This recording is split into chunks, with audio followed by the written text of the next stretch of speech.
Estimados amigos y amigas, bienvenidos y bienvenidas al quinto programa Las Congresistas Tienen la Palabra. Esta vez el tema que nos convoca es de particular importancia, pues tiene que ver con la trata de personas cuyas víctimas son principalmente las mujeres jóvenes y los niños. Y para tocarlo vamos a convocar a la congresista Marisol Perestello, expresidenta de la Comisión de Justicia y quien conoce profundamente esta problemática. Y asimismo vamos a invitar al doctor Eduardo Vegallona, actual defensor del pueblo. Los invitamos pues a seguirnos en una problemática que es de particular importancia y que tiene una dimensión criminológica, punitiva, educativa y de políticas públicas. La trata de personas es un cáncer social que no distingue sexo, edad ni familia. A decir de los especialistas, no existe un perfil exacto de la víctima de trata. Pero, ¿cuáles son las formas más comunes de captar a estas víctimas? Quizás la modalidad de la famosa trata doméstica, ¿no? Vienen bajo la modalidad de padrinazgo o madrinazgo, que vienen buscando mejores expectativas de vida, quizás para conseguir algún trabajo, contando con el consentimiento del papá o de la mamá, pero en realidad llegan acá y las cosas son distintas, ¿no? De repente se disfrazan en agencias de modelaje o quieren conseguir anfitrionas o chicas que trabajan en cantinas, etcétera, ¿no? Y por ahí es donde las captan. También tenemos las agencias de matrimonio, ¿no? Que por lo general son con personas locales y que se contactan con extranjeros que finalmente pues resultan siendo parte de una red de tratantes, y una de las vías mayormente utilizadas es el Internet. Como podemos darnos cuenta, la llamada esclavitud moderna es un delito complejo no solo por estas modalidades, sino también porque se presentan delitos conexos como el favorecimiento a la prostitución, el proxenetismo, el rufianismo, el tráfico ilegal de inmigrantes, entre otros. Ante todo esto, ¿qué se está haciendo en el país para combatir este flagelo? El problema de la lucha eficaz contra la trata no puede ser solo entendida en términos de represión. Es decir, es conveniente que se tome conciencia de que hay que ir a la prevención, es decir, que hay que ir a aquellos lugares en donde se encuentran las potenciales víctimas y tratar de que se formen, de que tomen conciencia de los caminos a los que le van a llevar las mafias. Y es decir, la labor de prevención es, si usted me permite que lo diga, incluso más importante que la de la represión. La lucha contra la trata de personas es un delito que, como ya hemos visto, involucra a diferentes actores, incluida la sociedad. Si son testigos de algún caso, no lo piense dos veces. Denuncie. No permita que más personas caigan en estas mafias. El silencio no se puede convertir más en cómplice del maltrato.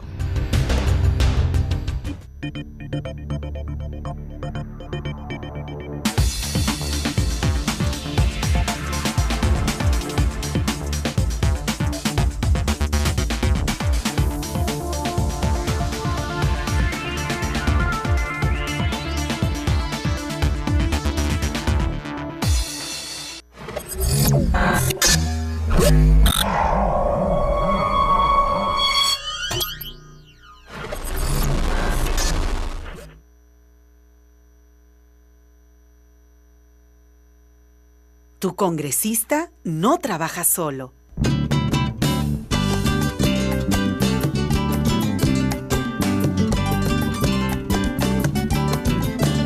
Para un mejor trabajo, tu congresista cuenta contigo. Juntos hacemos el Congreso. Aló Congreso, servicio de atención telefónica gratuita del Congreso de la República. Comunícate llamando gratis al 0800-1-7778 de 9 de la mañana a 5 de la tarde y recibe la atención de expertos que te guiarán en todas tus dudas o consultas. Aló Congreso, 0800-1-7778. 99. 98. 97. Y júrame que por ningún motivo vas a ver. 96. 95. 94. La vida sin ejercicios puede ser una cuenta regresiva. 1, 2, 4, 5, 7. Súmale minutos a tu vida. 11, Cuenta hacia adelante. 12. Si haces ejercicios, puedes vivir más y mejor.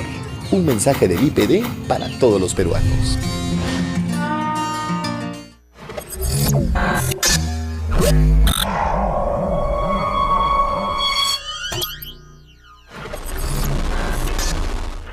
La violencia contra las mujeres es una forma de discriminación. No lo permitamos. Basta ya. A las jóvenes nos coloca en situaciones de riesgo y mayor vulnerabilidad. La violencia verbal, el insulto y el maltrato es también violencia contra la mujer. 49 mujeres fueron asesinadas en sus hogares y muchas veces en presencia de sus hijos. Nuestro país tiene el mayor número de denuncias por violación sexual en América Latina. El 90% de estos casos quedan impunes. Adopta diversas formas, como el acoso sexual callejero, la violencia física, psicológica, sexual y los feminicidios. Afecta gravemente la convivencia en sociedad. Por eso necesitamos políticas públicas que erradiquen la violencia contra la mujer. Organiza tu economía. Una mujer con ingresos propios es una mujer libre. ¡Basta! El Ministerio Público y el Poder Judicial no pueden estar de espaldas a estas denuncias. La violencia es el miedo a la idea de los demás y poca fe en las propias. Sé la mujer que necesita ser. Denúncialo. No eduquemos niñas sumisas. No formemos niños autoritarios. La violencia no es un hecho natural. Transformemos nuestra vida. Todas y todos tenemos el compromiso de enfrentar la violencia contra las mujeres. Por eso decimos: ¡basta de violencia contra las mujeres!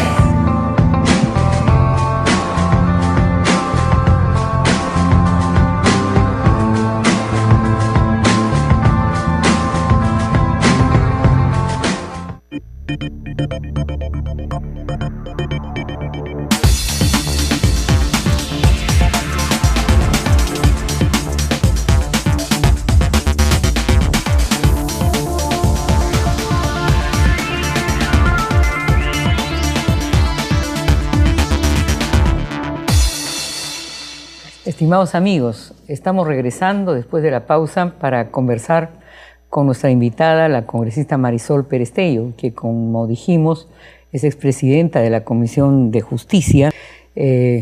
La congresista Marisol Perestello tiene también una sensibilidad muy definida por la problemática de los derechos humanos y ese ha sido el criterio para invitarla para tratar un tema tan problemático, tan complejo como la trata de personas.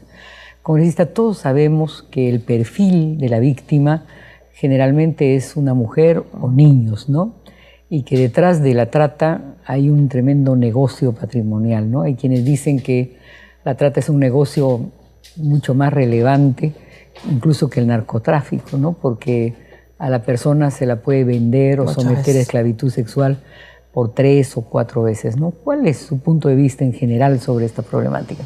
Yo creo que hay un drama que está debajo de lo visible, de lo jurídico, y es que la víctima no es consciente de que es víctima.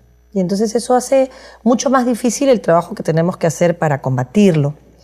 Hay en algunas zonas de nuestro país además una posición de la familia de total indiferencia a las consecuencias que la explotación laboral, en algunos casos o la mendicidad, pueda tener para la vida de la víctima. Para el tema de trata por explotación sexual, ahí la cosa está dividida, ¿no? Entonces hay el drama del ignorarlo desde la sociedad civil, el drama de una víctima que no se siente víctima y que por tanto es muy difícil lograr reincorporar o reinsertar a la sociedad, las dificultades prácticas del Estado de no tener lugares de acogida donde se pueda hacer un tratamiento adecuado para que la víctima no sea revictimizada o tratada con indiferencia respecto del daño que ha tenido que sufrir. Entonces, en nuestro país tenemos un problema de tipo penal que hay que solucionar. Hay una serie de propuestas, la suya, hay 2 propuestas más, hay una propuesta del congresista Echejade.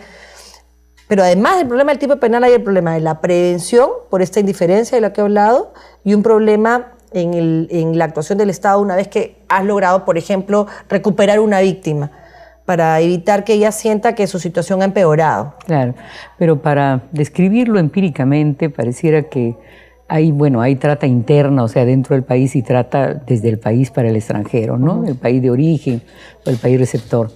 Pero en nuestro país me parece cuantitativamente muy relevante la trata interna, es decir, sobre todo de aquellas mujeres de la selva, de la sierra, a quienes por su carestía, por su pobreza se ofrece trabajo, ¿no? Ese es el primer gran pretexto, ¿no?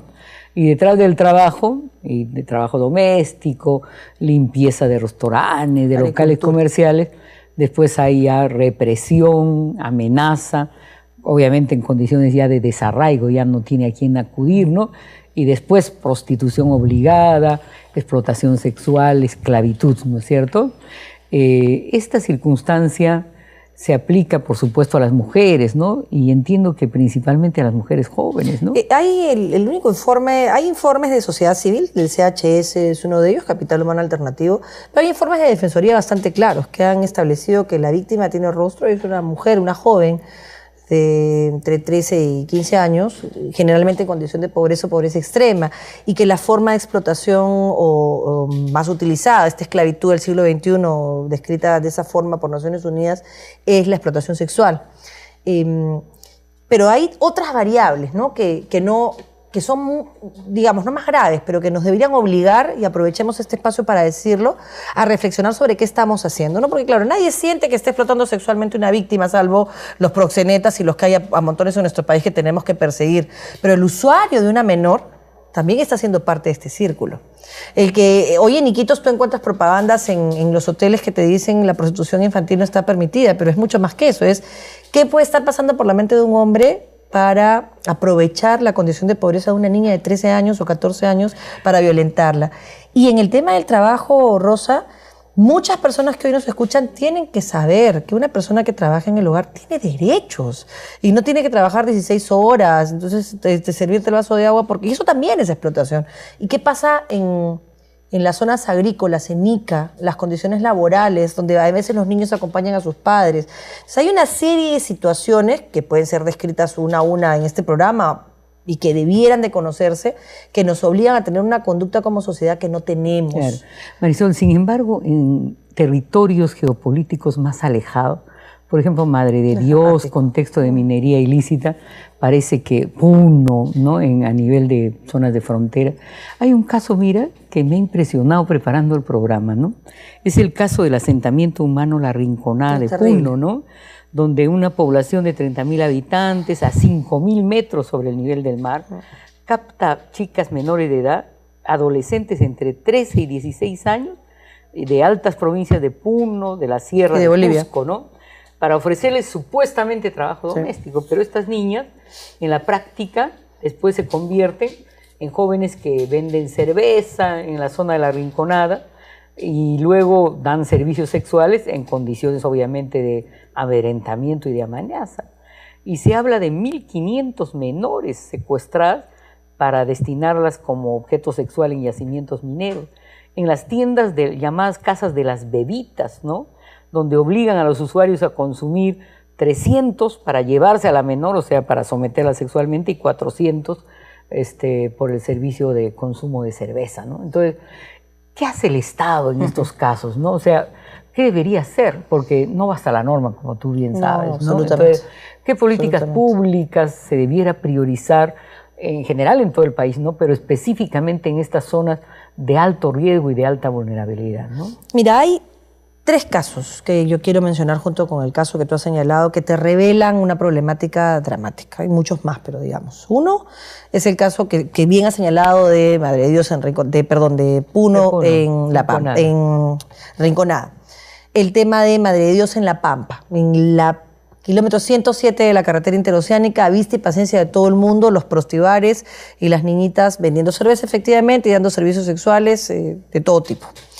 Y el tema de los niños que fueron secuestrados de los ayánicas hace muchísimos años y que llegaron a Lima, los conocimos en el momento, ¿se acuerdan de los famosos pioneritos? Que es una vergüenza además la forma como ellos fueron tratados y cuyas madres exigieron, después de muchísimos años, que se les reconociera la condición de tal y señalaron que habían más de 500 personas ayánicas que estaban en la misma condición y que eran sometidas a explotación sexual por parte del terrorismo y también explotación laboral. De esos 3 casos que están pasando hoy día, mientras nosotros estamos haciendo este programa, debieran de demandar la atención del Estado. ¿Qué cosa necesitamos hacer? Primero, voluntad política clara. Y la voluntad política no se materializa en el discurso, Rosa, sino en el presupuesto. Entonces, mientras haya el poco dinero que haya asignado al Ministerio del Interior, a este coordinador transsectorial, que además no tiene, o sea, es un caballero el que está designado, pero no tiene el peso desde el punto de vista de la designación funcional para tomar decisiones. Entonces no lo escuchan. Un viceministro ni siquiera se entera de lo que está haciendo un hombre que está haciendo muchos esfuerzos, pero que no tiene la decisión política clara en cuanto a la asignación de presupuesto y al poder para cambiar las cosas. Entonces, primero, presupuesto. Como muchas cosas que no se terminan de implementar en nuestro país por falta de estar priorizados a nivel del dinero. Segundo, conciencia de que lo que estamos haciendo es un tema transsectorial, que es un negocio que está amarrado con el crimen organizado y que utiliza 2 mecanismos, el mecanismo de la corrupción y el mecanismo del amedrentamiento. Y entonces tú tienes a jueces, tienes a fiscales y tienes a policías que si no están mezclados en alguna de las formas de negocios ilícitos que se hacen alrededor, son las personas que usan este tipo de servicios. Entonces También hay un nexo, perdona que te corte, con delitos conexos, ¿no? Por ejemplo, en este caso de Puno, la venta de las niñas por pepitas de oro, sí, claro. Venta de personas, adolescentes, cuyos padres saben que van a ser destinadas al tráfico sexual, ¿no? Me hace acordar esa novela de la historia de la Cándida Heréndida y de su abuela desalmada, ¿no? Que es un clásico en la literatura contemporánea, ¿no?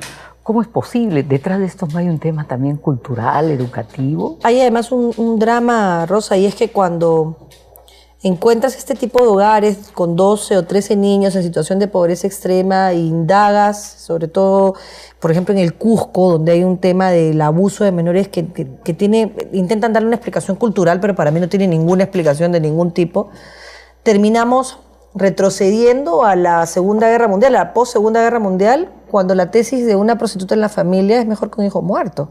Es inaceptable. O sea, admitir que en nuestro país se entienda que una niña debe ser explotada sexualmente para permitir que sobrevivan a partir de eso sus hermanitos o su familia, es algo que no debiéramos de concebir ni aceptar. Pero fuera del hecho descriptivo, que había que hacerlo para que quienes nos escuchen sepan que eso está pasando, que está pasando en Puno, que está pasando en Madre de Dios. Concretamente, porque tenemos un minuto, ¿qué hacer? Presupuesto. Si no hay presupuesto para que se pueda asignar a la policía, si no hay sanción a los hoteles que se prestan para esto, o a los hostales, o a los burdeles que se prestan para utilizar a menores en la explotación sexual, si la sociedad no se compromete y a ese niño que está pidiendo dinero en la madrugada no se le dice, ¿y dónde están tus padres? Vamos a buscarlos. Lo que estamos haciendo es permitir con un silencio cómplice que esto siga sucediendo. Entonces aquí debemos estar todos juntos. Yo creo que esto es algo que no podemos aceptar y que no podemos permitir. ¿Y en el ámbito legislativo?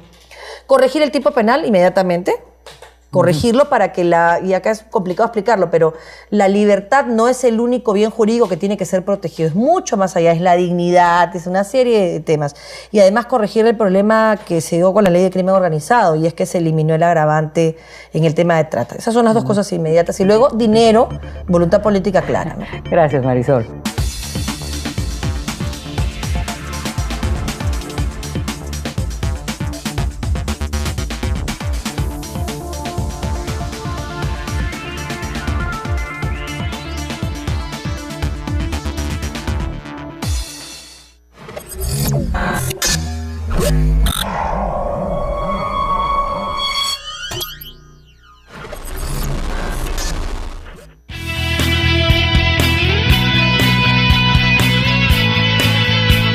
Ley General de las Personas con Discapacidad.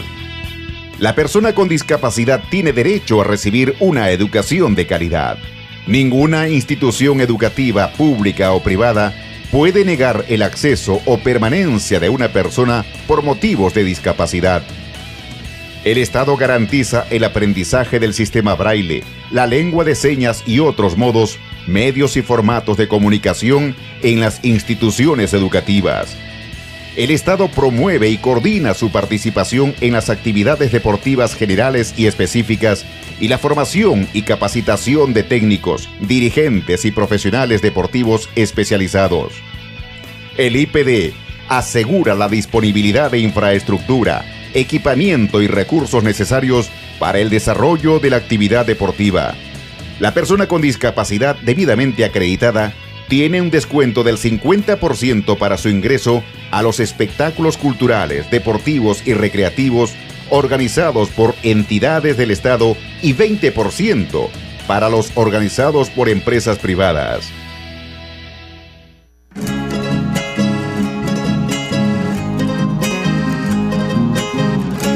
Porque queremos que nuestra tierra pueda crecer mejor. Tú me elegiste para el Congreso y yo cumplo con trabajar.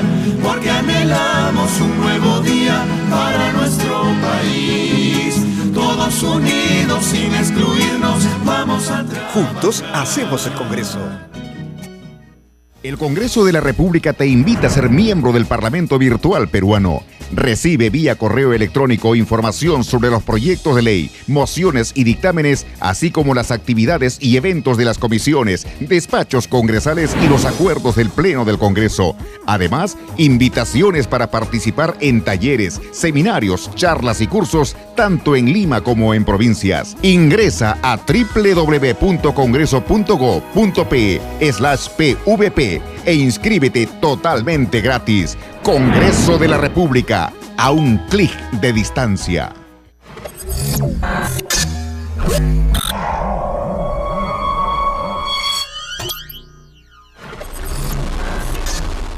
Lamentablemente la mujer está rodeada de violencia. Violencia en las calles, violencia en el trabajo, violencia en la familia. Depende de la mujer parar la violencia. Y hacia el momento en que digan hasta aquí nomás y basta. En la primera, nunca más. Esta violencia afecta a las mujeres campo y a la ciudad. No permitamos que en el deporte exista violencia. Los índices de feminicidio en el Perú son alarmantes. No permitas que esto continúe. Denuncia a tu agresor. La violencia contra las mujeres es una forma de discriminación. 100 feminicidios en lo que va este año. 90% de los casos quedan en la impunidad. Basta a la violencia. El acoso en el trabajo es una forma de violencia. No lo permitas, denúncialo. Hay violencia en las calles, en las escuelas, en los medios de transporte. Es hora de romper el silencio. Denuncia el maltrato, que tú no estás sola. Te amenaza con quitarte a los niños, se niega a darles alimentos, te insulta todos los días, eso también es violencia. Denúncialo. Levántate, únete, pongamos fin a la violencia. No eduquemos niñas sumisas, no formemos niños autoritarios. La violencia no es un hecho natural. Transformemos nuestra vida. Todas y todos tenemos el compromiso de enfrentar la violencia contra las mujeres. Por eso decimos: ¡basta de violencia contra las mujeres!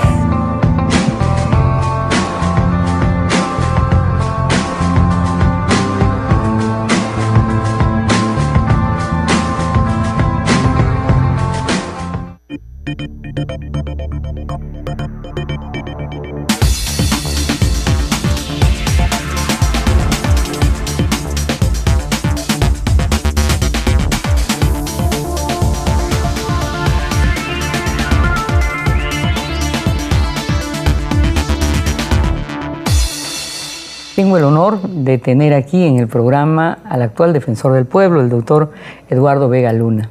Todos sabemos en el país que la Defensoría del Pueblo es, creo, la institución más legitimada por la naturaleza de su trabajo y por el proyecto de servicio que representa. Pero ahora quiero hablar específicamente sobre el problema de la trata de personas con el doctor Eduardo Vega. Doctor, la Defensoría ha hecho un trabajo especializado sobre el tema, ¿no? Sucintamente, ¿cuáles son los ejes de diagnóstico sobre la trata? Muy bien, congresista Rosa Mavila, muchas gracias por la invitación. Efectivamente, desde que asumí este tema, dije, este tema de trata de personas tiene que estar en la agenda de la Defensoría del Pueblo, e hicimos una investigación, una supervisión este año. Básicamente en los 3 ejes que están claramente definidos para abordar la trata de personas. El eje de prevención, el eje de investigación y sanción penal, y el eje que muchas veces es olvidado y descuidado, que es el eje de atención y recuperación de la víctima. Creo que ahí no hay nada nuevo que descubrir, hay que simplemente actuar en esos 3 frentes para de alguna manera combatir este flagelo que es la trata de personas. Doctor, en el eje, por ejemplo, de la reacción penal, sí, las cifras son elocuentes, ¿ah? En 7 años, según el tercer balance de implementación de la ley contra la trata realizado por CHS Alternativo, en 7 años solo habría habido 24 sentencias condenatorias. O sea, prácticamente hay una tremenda impunidad, ¿no, doctor? Es la impunidad, hay que decirlo con todo su nombre, congresista. 24 sentencias en todos estos años es nada. Solo para mirar las cifras de los últimos 2 años. En el 2012 hubieron 630 víctimas de trata que conoció el sistema de la policía, el sistema RETA. Y este año, entre enero y junio, 201 víctimas. ¿Sabes cuántos detenidos hubo en todos estos 2 años? 53 detenidos. Y las sentencias son clarísimas. O sea, ¿qué está pasando? Que simplemente el Poder Judicial, el Ministerio Público y la Policía Nacional no están teniendo la reacción y la actuación eficaz y eficiente que requieren este tipo de delitos. Porque probablemente no tienen claridad sobre que este es un delito, doctor Vega, ¿no? Bueno, ahí yo diría, del estudio que hemos hecho, hemos detectado hasta 3 cosas. Una primera, que lo ha señalado la congresista, hay un problema en la calificación penal.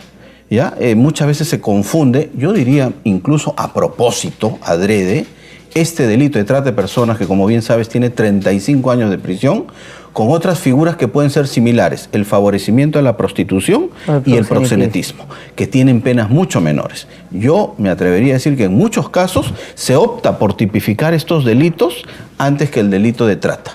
¿Y por qué? Porque hay dificultad a veces para probar la captación, hay dificultades a veces para probar el traslado, o hay dificultades a veces para probar efectivamente si se ha cometido, si se ha explotado a la persona, sea sexualmente o laboralmente, ¿no? Entonces, eso cuesta muchas veces, pero en el fondo lo que estamos hablando son de verdaderos casos de trata que son juzgados como otras figuras delictivas. Número 1, pero ahí no acaba el problema. El problema más grave viene cuando los casos de trata son tipificados, pero sin considerar las agravantes. Un dato que ustedes muy bien han señalado en el bloque anterior es que este delito afecta principalmente a las jóvenes adolescentes, sean menores de edad o sean mayores, pero todavía en una edad muy temprana. Y eso no se considera como un agravante. Nosotros hemos denunciado eso ante la OCMA porque efectivamente no es posible que frente a una víctima de trata menor de edad no se le considere como un agravante en el tipo penal. Es un agravante y debería estar considerada, y yo debo decir que la OCMA ha aceptado eso y está abriendo investigación en ese tipo de situaciones. Número 2, el tipo de criterios con los que se juzgan estos casos. Hemos encontrado sentencias, congresista, en la que se dice, este nightclub tenía licencia de funcionamiento. Es decir, como si la licencia de funcionamiento convalida todo delito. Otras sentencias que dicen, por ejemplo, había el consentimiento de los padres. Bueno, o sea, hay que decir, el consentimiento de los padres para que las niñas sean objeto sexual. Así es, ¿no? O para que sean trasladadas. Con engaños, o la pobreza muchas veces está detrás de este tema, ¿no? Eso no convalida. Como bien se ha señalado, no se trata aquí de decir que estas niñas han ido engañadas o han ido voluntariamente. Se trata de decir que ha habido todo un proceso de captación. Hay un caso muy emblemático, congresista, que yo le quiero contar muy resumidamente, en Piura. El caso de la señora Gina Pinchi, ya una señora joven que fue engañada en Tarapoto con estas famosas ofertas de empleo, ¿no? Ofertas de empleo para trabajar como mesera, para trabajar como recepcionista. De Tarapoto fue trasladada a Piura. En Piura estuvo trabajando en este nightclub La Noche, ¿ya? 2 años después ella logra escapar. Obviamente había sido también violada, había tenido un hijo. Logra escapar, logra contar su versión, le cree un policía, hay que decirlo, y se logra abrir un proceso. La fiscalía pide 35 años de prisión para el dueño de este nightclub de la noche y el juzgado lo absuelve a este señor, con todas las evidencias del caso. Y ahí es donde aparecen todos estos temas de tipificación. Doctor, creo que hay que hacer un control desde la Defensoría de la naturaleza de los fallos jurisdiccionales. Bueno, ¿no? Felizmente esto se ha corregido, congresista. Efectivamente, como usted dice, fuimos a Piura, realmente hicimos un evento con todas las autoridades y pedimos expresamente que se declare nula esta sentencia. ¿Se ha declarado nula? Y ahora ya han condenado. No, está en un nuevo juicio. Está en un nuevo juicio, pero por lo menos esta nulidad, esta sentencia absolutoria ha sido declarada nula, ¿no? Doctor, el otro ámbito es el ámbito victimológico, ¿no? Mire, yo estuve en un evento sobre trata en Tacna, donde vinieron organismos de Puno, del Perú y de Chile. Y francamente había una diferencia superlativa entre las políticas públicas de protección a la víctima de trata de Chile frente a Perú y Bolivia. Por ejemplo, en Chile, a la víctima, que por supuesto está desarraigada, cuando por ejemplo en la trata internacional está en otro país, Chile le proporciona un albergue, una casa de refugio, le proporciona la obtención de un documento de tránsito en relación con su embajada, le otorga la posibilidad de sobrevivir y protegerse respecto de su agresor, que obviamente va a intentar tomar relación nuevamente con ella porque es una mafia organizada en torno al tema de la trata, e incluso le da el pasaje, doctor, para trasladarle. Y entonces en nuestro país lo que tenemos es un ente de coordinación intersectorial, pero no tenemos presupuesto y no hay políticas públicas. Específicamente, ¿qué hacer, doctor, en esta materia? Usted ha tocado, yo diría, el tema más débil, uno de los temas más débil, porque efectivamente puede fallar el sistema judicial. Lo que no podemos fallar como Estado es en la recuperación y en el tratamiento de estas víctimas, porque efectivamente su vida está amenazada. Una de las formas de operar de estas mafias de trata es justamente mantener amenazada a la víctima. Desarraigada, ¿no? Desarraigada o amenazando a la familia, porque conocen dónde vive, conocen a dónde pueden acudir estas víctimas.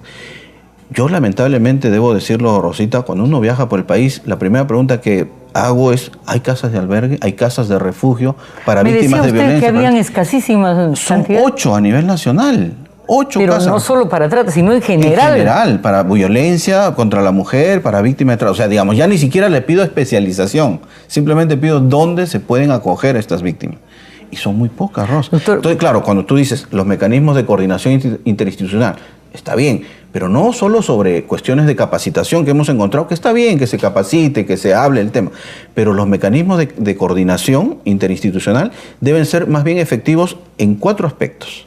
Uno primero, pues, ¿quién le corresponde? ¿De dónde sacamos los recursos para construir más albergues? Porque esto no va a desaparecer de la noche a la mañana. Hemos presentado un proyecto de ley, doctor, para que los presupuestos de gobiernos regionales y locales se destinen pues a este asunto, Muchas veces se hacen de la vista gorda, ¿ya? Y no puede ocurrir eso. Claro, dicen, no a los municipios. Oiga, este es un esfuerzo que como Estado tenemos que llevar adelante. Todos tenemos que poner el hombro a sacar. 2, oiga, tú preguntabas hace un rato, ¿y qué hacer? Bueno, supervisemos la licencia de funcionamiento allá en La Rinconada, ahí en La Pampa, en Madre de Dios, o en todas las zonas donde hay minería informal, que lamentablemente hay en muchas zonas, Rosa. Hay en muchas zonas, y la minería informal, lamentablemente viene asociada por el tráfico de personas, por la prostitución, por la explotación infantil, la explotación laboral. Bueno, tenemos que meter ahí los municipios que no estén otorgando licencia. Yo no puedo aceptar que me digan que en Madre de Dios, en La Pampa, la licencia se la otorgaron el gobierno anterior, el municipio anterior, la autoridad anterior. ¿Qué criterios de fiscalización periódicas se hacen? Tiene que haber, y tiene que ser con el apoyo de la policía, porque realmente son zonas de muy difícil acceso, hay que decirlo. Son gente que muchas veces está armada, gente que tiene todo un aparato, a veces que ya sabe con anticipación cuándo se va a llegar a estos lugares y desarman todo. Y la otra víctima, doctor, son los niños. Sí. En ese evento que le comento en Tacna, se vio el caso de niños puneños que eran llevados ilícitamente a Bolivia, y en Bolivia parece, doctor, que hay un trámite demasiado célere y sin ninguna formalización para que aparezca como curador o tutor el mismo tratante. Sí. Y detrás del problema del tráfico de niños, doctor, está la mendicidad y también el tráfico de órganos, ¿no? Está la pobreza en general de nuestra gente, La principal prevención creo que es la lucha contra la pobreza, ¿no? Pero también tiene que haber política reactiva, doctor, ¿no? Y exacto, control, no. O sea, digamos, yo creo que tampoco ya las normas están duras, son 35 años de prisión. el Poder Ejecutivo ha dictado un acuerdo plenario para clarificar estos problemas de tipificación. Es un avance. Ya se ha señalado ahí que hay que avanzar a esta idea de que no solo el bien jurídico protegido es la libertad, sino la dignidad.